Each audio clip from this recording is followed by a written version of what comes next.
చేస్తా వింటా. ఒక వ్యూవర్ ఎంజాయ్ చేస్తుండా లేదా అదే తన కమర్షియాలిటీ తర్వాత ఆలోచిస్తా. కానీ ఈ సినిమాకి నాకు నిజంగా బ్యాడ్ టీమ్ దొరికింది. జనరల్‌గా మనం వింటాం కృష్ణనగర్‌లో అట్లా చిన్న చిన్న సినిమాలు 50 లక్షలకు, 60 లక్షలు చేసేసి జనాలని పైసలు తీసేసుకొని ఇంకా ఆ సినిమానే ఫినిష్ కాదు. ఒక 100 సినిమాల్లో మనకు 70 సినిమాలు కూడా సగంలోనే ఆగిపోతాయి.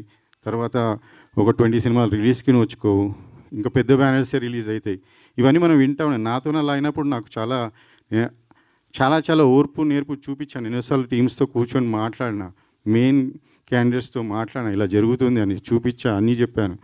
సహకరిస్తామని కూడా ప్లస్ చాలా జరిగినాయి. ఇంకా నేను ఈ టైంలో అన్నీ చెప్పలేను. ఎందుకంటే already they are out and I have a new team who have proved me that hard work నిజంగా చేసేవాళ్ళు కూడా ఉన్నారు ఫిలిం ఇండస్ట్రీలో అని. అండ్ మనం అనుకున్న స్టోరీ కూడా అనుకున్నట్టు చేసి, అనుకున్నట్టు తీసి మేము డెఫినెట్